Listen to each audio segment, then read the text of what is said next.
அந்த coir factory எனக்கு தான். என்ன மீறி யாருக்காவது போச்சுன்னா அந்த வேலி எடுத்துட்டு பெரிய காம்பவுண்ட் சுவரே கட்டுவேன். அதுக்கப்புறம் வழி இல்லாம இழுத்து மூட வேண்டியதான். இல்லனா இடத்த மாத்தணும். யோசிச்சுக்கோங்க. எனக்கு தோணாத யோசனை உனக்கு தோணி இருக்கு. நல்லதுதான். ஆனா அதுல பாதிக்கப்பட போறது நீ. சந்தேகம் வருமா வராதா? இப்ப என்ன? அந்த முள்வெளியை பிரிக்க சொல்லட்டா? வேண்டாம். ஆனா எனக்கு எதிரா நீ லேசா அசைஞ்சா கூட மொத்த குடும்பமும் ஸ்வாஹா.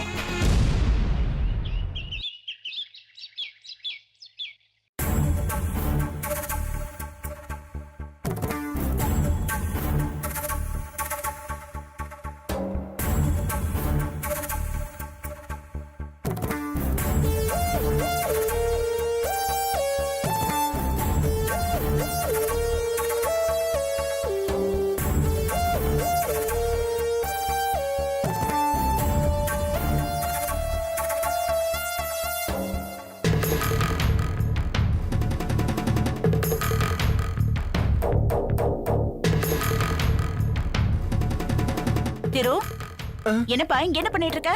கையில என்ன?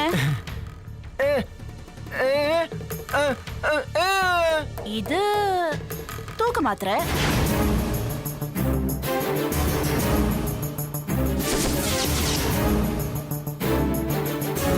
டேய், இது எதுக்குடா நீ கையில வச்சுட்டு இருக்க? ஓ சரி.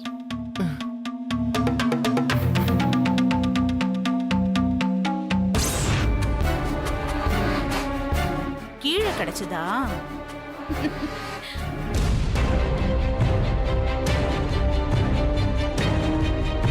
தூக்க மாத்திரை.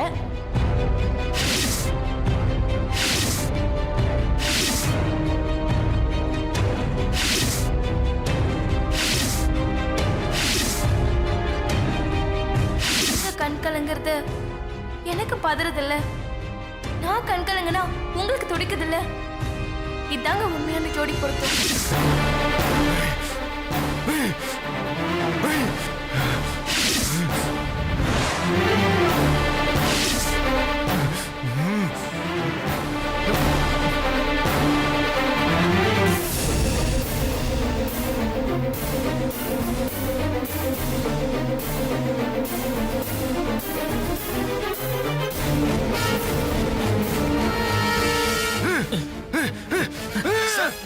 சார் சார் சார் என்ன சார் பண்றீங்க சார்?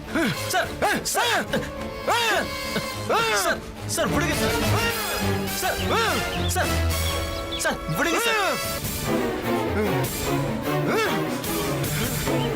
சார் உங்களுக்கு என்ன பைத்தியமா பிடிச்சிருக்கு? ஏன் அப்படி லூசு மாதிரி பண்றீங்க?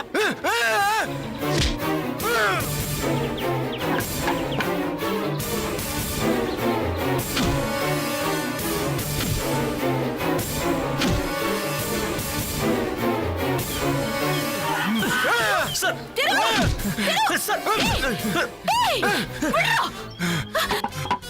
என்னடா பண்ணிட்டு இருக்க நீ?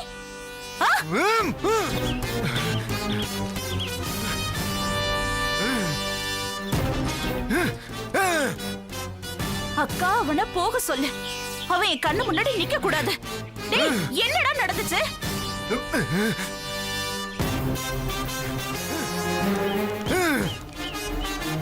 இவனாலதான் என் நிம்மதி போச்சு. இவனாலதான் என் இனம் மாறிட்டான். இவனாலதான் நான் பைத்தியம் மாதிரி நடந்துக்கிறேன்.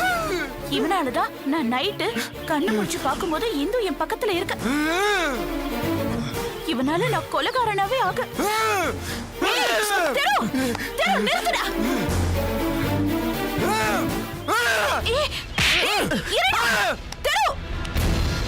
இது பாரு, இந்த கோயிலுக்கு போயிருக்கா. வந்தது பேசிக்கலாம். டேய், நான் சொல்றது கேளுடா. கடவுளே,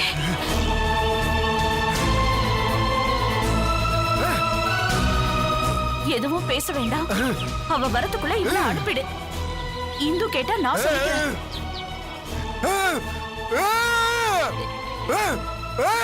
டேய், டேய்.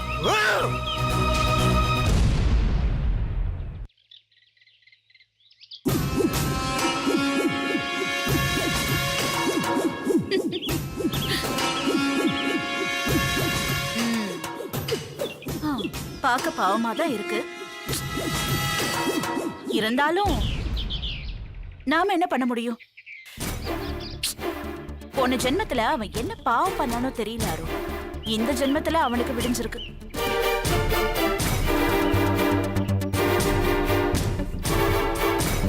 அப்போ என் வேலை முடிஞ்சுதா? Hello, wait. இன்னும் கொஞ்சம் பேலன்ஸ் இருக்கு. இந்த துண்டு செட்டெல்லாம் வச்சுக்கோ, உனக்கு பயன்படும். இல்ல நீ இத பயன்படுத்து. புரிஞ்சுதா?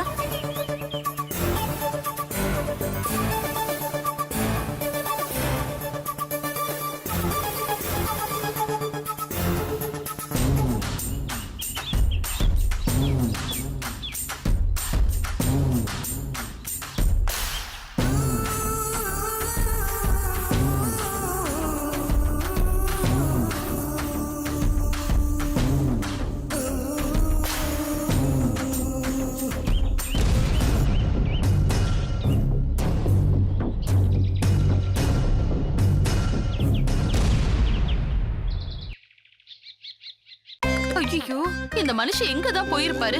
எங்க தான் போய் தொலைஞ்சாரு? இந்த வீட்ல எவ்வளவு பெரிய பிரச்சனை நடக்குது, எங்க போனாருன்னு தெரியலையே.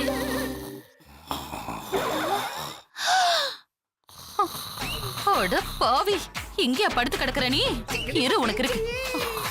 போச்சு போச்சு, எல்லாம் போச்சு. கொடியே முழுகி போச்சு. கண்டுக்காத மாதிரி தூங்கிட்டு இருக்கு பாரு. எந்திரியா எந்திரியா. இந்த ஆளை கட்டிக்கிட்டு மாரடிக்க வேண்டியதா இருக்கு. என்னத்துன்னு இது எழுப்பி விட்டுட்ட? இப்பதான் நீ நானும் சென்னையில இருக்கிற மாதிரி கனவு கண்ட. ரொம்ப முக்கியம். குப்புற படுத்து கோபுரம் கட்டுற மாதிரி கனவு கண்டுகிட்டே இரு. முழிச்சு பாக்கும்போது நீ கட்டி இருக்கிற கோமணத்தை கூட உருவிட்டு போயிடுவாங்க பாரு. என்னாச்சு தேனு? எல்லாம் மண்ணா போச்சு. இது பாருங்க, நான் உங்ககிட்ட கயிறு ஃபேக்டரி கேட்டனா, அது நமக்கு இல்ல நமக்கு இல்ல நமக்கு இல்லங்கறத விட நாம அந்த ஃபேக்டரி வாசலுக்கு கூட போக முடியாது. இப்படி நடக்கும்னு நான் முன்கூட்டியே உங்ககிட்ட சொன்னேன். காதுல வாங்குறீங்களா? இல்ல இல்ல வாங்கலையே. சோதனை வரும்போதுதான் ஒத்துமையா இருக்கணும்னு எவனோ ஒருத்த இத்து போனவன் எழுதி வச்ச டைலாக்க நல்லா என்கிட்ட வாய் கிழிய ஒப்பிச்சிங்கல்ல. இப்ப என்னாச்சு என்னாச்சுங்கிற? எல்லாம் கைவிட்டு போச்சு. நிஜமாவே கைவிட்டு போச்சே. ஐயோ, நான் என்ன பண்ணுவேனே தெரியலையே. என்னாச்சு தேனு? குழந்தை அழுதுச்சு. வயிற்றுக்குள்ளையா தேனு? நான் என்ன சொல்றேன்னு இந்த மரமண்டையில ஏறுதா இல்லையா? யோ, நம்ம கயிறு ஃபேக்டரி கையை விட்டு போச்சுன்னு சொல்றேன். லக்ஷ்மி வழிய மறிச்சு முள்வேலிய போட்டு வச்சிருக்காளாம். அவளை தவிர வேற யாருக்காவது அந்த இடம் போச்சுன்னா வழி விட மாட்டாளாம். அவ்வளவுதானே தேனு?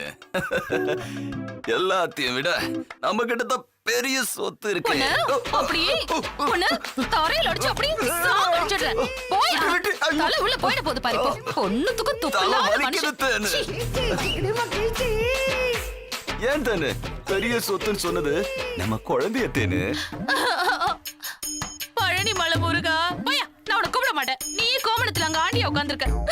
ஐயோ சிவனே சிவனே, இந்த மரமண்டிக்கு நல்ல புத்திய கொடுப்பா. என்னங்க என்னங்க, ஏதாவது பண்ணுங்க. என்ன பண்ணட்டும்? இதுக்கு ஒண்ணும் குறைச்சல் இல்ல. இது பாருங்க, புதுசா வந்தவ ஏதோ தினசா திட்டம் போட்டு மேட்டரை முடிக்கிறா. மூத்த புள்ளையா பிறந்துட்டு இப்படி பொட்டலா இருக்கியா? ஐயோ ஐயோ ஐயோ, நான் எங்கன்னு போய் சொல்லுவேன்? தேனு, இன்னும் சொத்தை பிரிக்கவே இல்ல, அதுக்குள்ள ஏன் இப்படி கடந்து புலம்புற? பிரிக்கும் போது அப்படியே உள்ள பூந்து திறமையா பேசி கிழிச்சிடுவீங்களோ? போயா. வீடு தேனு, நம்ம உடம்புல விளக்கணைய தடவிக்கிட்டு என்னதான் நல்லா மண்ணுல புரண்டாலும் ஒற்ற மண்ணுதான் ஒட்டும். தூங்க போயா போயா போயா போயா. தத்துவமா சொல்லிட்டு இருக்க? மரமண்டியா இருந்துகிட்டு ஒற்ற மண்ணுதான் ஒட்டுமா? இந்த விளக்கண்ணைய வச்சுக்கிட்டு ஐயோ, இந்த விளக்கண்ணைய புடிச்சு என் தலையில கட்டி வச்சுட்டாங்களே. நான் என்ன பண்ணுவேன் ஏது பண்ணுவேன்? கயிறு ஃபேக்டரி எனக்கு இல்லையே. ஐயோ, இத நம்பி என் வயித்துல ஒரு புள்ள வேற பிறக்க போதே. ஐயோ, நான் என்ன பண்ணுவேன்?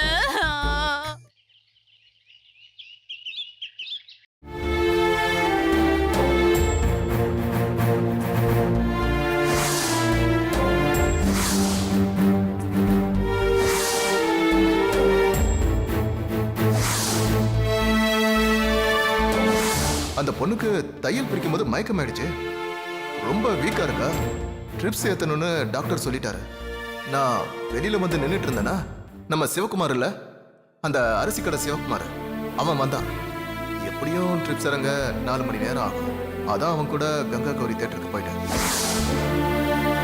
ச்சே, நான் ஒரு மடச்சு ஒரு நிமிஷத்துல அவரை பத்தி தப்பு கணக்கு போட்டுட்டேன். நான் சந்தேகப்பட்டது எவ்வளவு பெரிய தப்பு.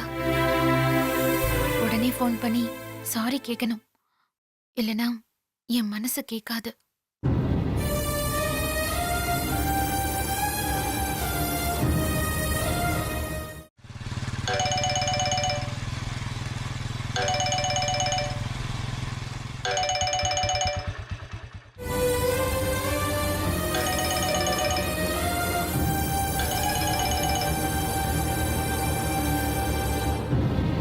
ஹலோ, நான் தான். என்ன லட்சு, குரல்ல இவ்வளவு சோகம்? ஒரு தப்பு பண்ணிட்டேன். ஏன் லட்சு தப்பு பண்ண மாட்டாளே? இந்த அறிவுகிட்ட முண்டத்துக்கு மூளை கொஞ்சம் மழங்கி போச்சு. என் லட்சு மூளை சொல்றத கேட்டு செய்ய மாட்டாளே, மனசு சொல்றத தான் கேப்பா. நீங்க பேச பேச எனக்கு அழுகியா வருது. எனக்கு ரொம்ப சின்ன புத்திங்க. நீங்க என் மேல வச்சிருக்கிற நம்பிக்கைய நான் உங்க மேல வைக்கல. தப்புதான், என்ன மன்னிச்சிருங்க. ஏய் லட்சு, ஏய் லூசு, நீ என்ன சொல்ல வரனே எனக்கு புரியல. எதுக்கு பாலற? லட்சு, இப்ப நீ அழுகை நிறுத்த போறியா இல்லையா? சரி, நீ போன வை, நான் வீட்டுக்கு வரேன். இல்ல, வேணாம். அப்ப விஷயம் என்னன்னு சொல்லு. நான் உங்க சட்ட பாக்கெட்ல இருந்து 2 சினிமா டிக்கெட் பார்த்தேனா, மனசுக்குள்ள சந்தேகம் வந்துருச்சு. உங்களையும் சித்ராவையும் ஹாஸ்பிட்டலுக்கு அனுப்புன. எனக்கு நல்ல புத்தி இருந்திருந்தா நேரா உங்ககிட்ட வந்து, எங்க உங்க சட்ட பாக்கெட்ல சினிமா டிக்கெட் இருந்துச்சுன்னு நேரடியா கேட்டிருக்கணும்ல. கேட்காம மனசுக்குள்ளேயே வச்சு சந்தேகப்பட்டுட்டேங்க. சப்போஸ் சொல்லாம இருந்திருந்தா இப்ப வரைக்கும் உங்களை நான் தப்பா தானே நினைச்சிருப்பேன். என்ன மன்னிச்சிருங்க. இனிமே நான் எந்த தப்புமே பண்ண மாட்டேன். பிளீஸ்ங்க, என்ன மன்னிச்சிட்டேன்னு ஒரே ஒரு வார்த்தை சொல்லுங்க.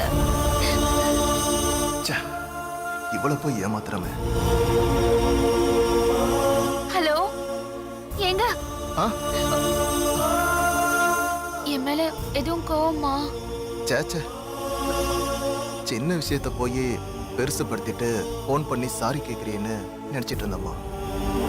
தப்பு பண்ணா சாரி கேட்க வேண்டாமா? தப்பு பண்ணா சாரி கேட்கணும், ஆனா இப்படி கேட்க கூடாது. வேற எப்படி கேட்கணும்? ஒரு சாரிக்கு ஒரு முத்தம்.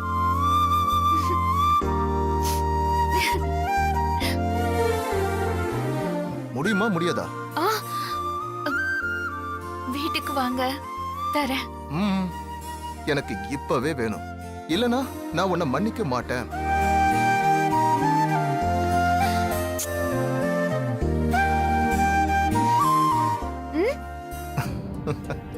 நேர்ல வாங்க, உங்களுக்கு நிறைய தரேன்.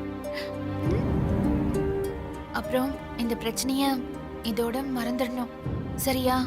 ஏய் லூசு, நீ கொடுத்த முத்தத்துல உலகமே மறந்து போச்சு. இந்த பிரச்சனை எப்படி ஞாபகத்துல இருக்கும்? சரி, இப்போ நான் கடைக்கு போட்டுமா இல்ல வீட்டுக்கு வரட்டுமா? அது உங்க இஷ்டம். இப்போ நீங்க வீட்டுக்கு வந்தாலும் நீங்க நினைக்கிற மாதிரிலாம் நடக்காது. ஏன்னா வீட்ல மாமா, சித்ரா, குட்டி பையன் எல்லாரும் இருக்காங்க. சரி, நான் கடைக்கே போறேன், வச்சட்டுமா? சரிங்க.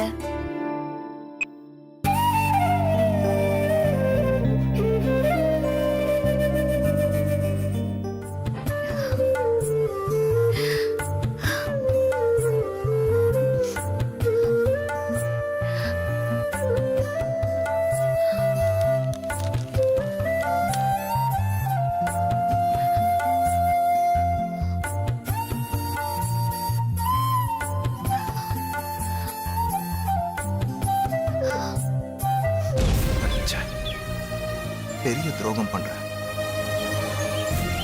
இதை இப்படியே வளர விடக்கூடாது. சீக்கிரம் அந்த பிரச்சனைக்கு ஒரு முடிவு கட்டணும். அது வரைக்கும் லட்சுக்கு சந்தேகம் வராம நடந்துக்கும்.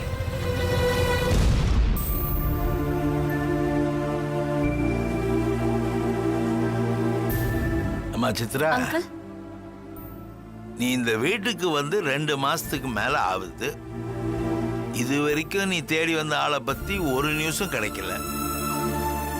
ஒருவேளை நீ தேடி வந்த ஆளுக்கும் இந்த ஊருக்கும் எந்த சம்பந்தமும் இல்லாம இருக்குமோ? உன்கிட்ட இருந்து தப்பிக்கிறதுக்காக அவன் இந்த ஊர் பேரை சும்மா கூட சொல்லிருக்கலாம்ல.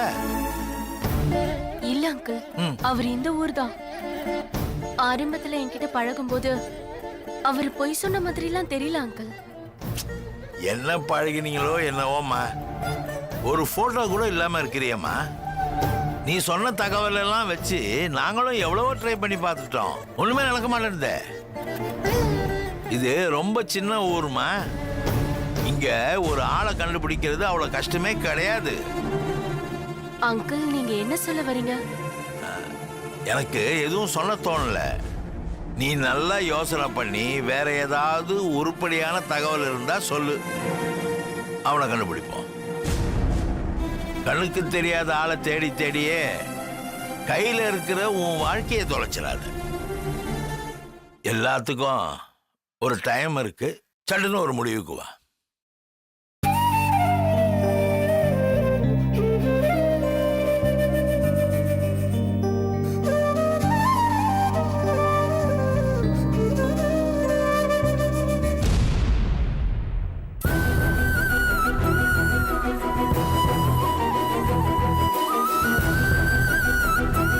ஏய், நீ அளவுக்கு மீறி போயிட்டு இருக்க.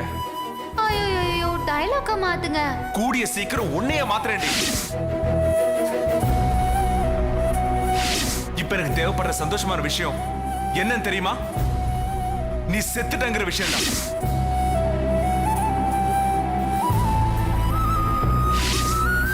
ஆனா எனக்கு எதிர ஒரு சின்ன துரும்ப கிள்ளி போட்டாலும் நான் ரொம்ப பெருசா ரியாக்ட் பண்ணுவேன். ஜாக்கிரதை.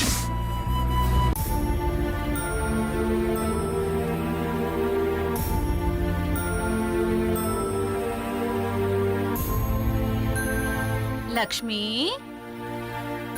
போங்க. லக்ஷ்மி, என்ன குழஞ்சு பேசுறீங்க? அப்படியெல்லாம் ஒண்ணு இல்லையே. நான் எப்போ போலதானே கூப்பிடுறேன். அடியே சொல்லுடி. ஐயோ, சாரி. ஏன்க்கா, அவளே வீம்பு புடிச்சவ. அண்ணே, லக்ஷ்மி அந்த மாதிரிலாம் இல்ல. நீ ஏதாவது சொல்லி கெடுத்து வைக்காத. உங்களுக்கு புரிய மாட்டேங்குது. லக்ஷ்மி அக்கா, இங்க பாரு, என்ன கேட்கணுமோ அதை அவங்களே கேட்க சொல்லு. அதான் சொல்லிட்டால, கேளுங்க. நானே கேட்டிருப்பேன். என்ன இருந்தாலும் அனு பாயிண்டா பேசுவாளேன்னு தான் அவளை கூட்டிட்டு வந்தேன். ஒண்ணு இல்ல லக்ஷ்மி, கயிறு ஃபேக்டரிய நீயே எனக்கு விட்டு கொடுத்துற. ஏதோ மாமா என் பேர்ல எழுதி வச்சிட்ட மாதிரியே கேக்குறீங்க. லக்ஷ்மி, உன்னை பத்தி எனக்கு தெரியும் லக்ஷ்மி. நீ உன்னை நினைச்சிட்டா முடிக்காம விட மாட்ட. தெரியுதுல்ல? அப்படின்னா நீங்க குறுக்கு வந்து கால்ல விழுந்து நான் விட்டு கொடுத்துருவேனா? இத பார், இந்த வீட்டுக்கு நான் மூத்த மருமக. எனக்கு நீ மரியாதை கூட தர மாட்டியா? மரியாதை வேணா தரேன். கயிறு ஃபேக்டரி எல்லாம் கொடுக்க முடியாது. எனக்கு அந்த ஃபேக்டரியை வச்சு நிறைய பிளான் எல்லாம் இருக்கு. லக்ஷ்மி, உன் மரியாதையை கொண்டு போய் குப்பையில போடு. சரி, அப்ப கிளம்பு. ஏய், என்னடி மரியாதை இல்லாம பேசுற? நீ தானே சொன்ன மரியாதை வேண்டான்னு. அக்கா, நீங்க கோவப்படணும் தான் அவ இப்படிலாம் பேசுறா. வந்த விஷயத்தை தவிர வேற எதுவும் பேசாதீங்கக்கா. மேடம், நீங்க தான் அவங்களோட கோச்சா? ஏதோ நாங்க 2 பேரும் பாக்ஸிங் பண்ணிட்டு இருக்கிற மாதிரி. ஏறக்குறைய அப்படிதான். என்ன அவங்க கையில அடிச்சுப்பாங்க, நீங்க வாயில அடிச்சுக்கிறீங்க, அவ்வளவுதான் வித்தியாசம். ஏய், தேன்மொழி அக்காக்கா அந்த ஃபேக்டரியை விட்டு கொடுத்தா நீ என்ன குறைஞ்சா போயிடுவ? வசதியா பிறந்து வசதியா வளர்ந்து வசதியான இடத்துல வாக்கப்பட்டு வெண்ணையும் தயிருமா தின்னு சும்மா தளன்னு கொழுத்து போயிருக்கிற உங்களுக்கே அந்த இடத்து மேல ஆசை இருக்கு. எனக்கு ஆசை இருக்காதா என்ன?